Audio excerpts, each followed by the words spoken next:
બનાવવાની શરૂઆત કરશું તો પહેલા ચટણી બનાવી લઈશું. આ થોડાક ધાણા નાખીશું, એક મોળું મરચું નાખીશું અને બટકા કરી નાખશું. 3 લસણની કળી નાખીશું,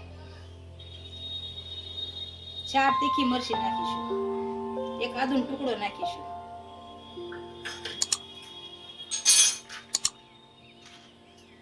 2 બરફના ટુકડા નાખીશું અને થોડોક સિંગદાણા નાખીશું. આને આપણે ચટણી બનાવી લઈશું. પહેલા આપણી ચટણી તૈયાર થઈ ગઈ છે.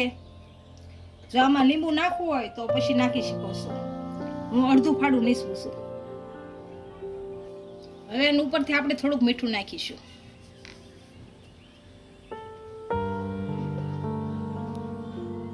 અને હલાવી નાખીશું.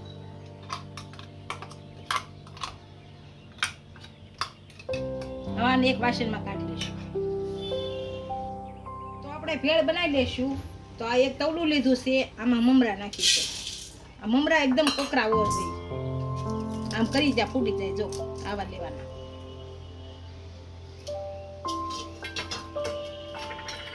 થોડાક ટમેટા નાખશું કાપેલા, થોડી કેરી નાખશું, કાકડી નાખશું,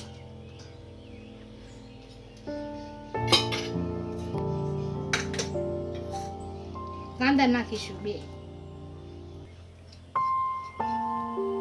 હવે ફોતરા વગરની ખારી સિંગ નાખીશું, મસાલા સિંગ નાખીશું અને થોડા ધાણા નાખીશું. આપણે જે તીખી ચટણી બનાવી નાખીશું.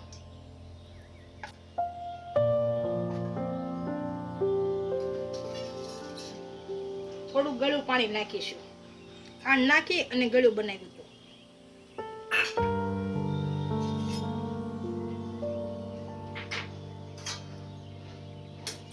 એક ફાડું લીંબુ નીસવશું.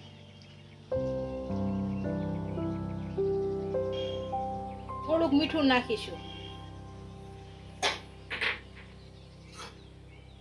સેવ નાખીશું થોડી. હવે આપણે આને ભેળવી લઈશું.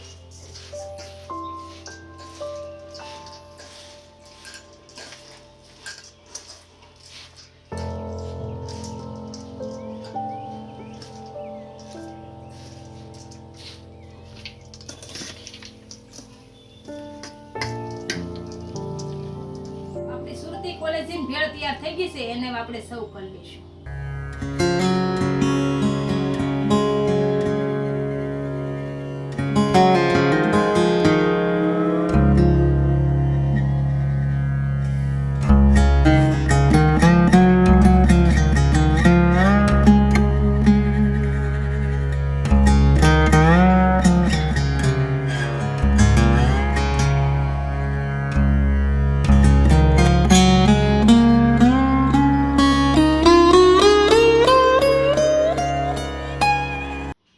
વિડીયો ગમ્યો હોય તો વિડીયોને લાઈક કરી દેજો, ઇન્સ્ટાગ્રામ અને ફેસબુક પર ફોલો કરી દેજો. મળીએ નવા વિડીયો.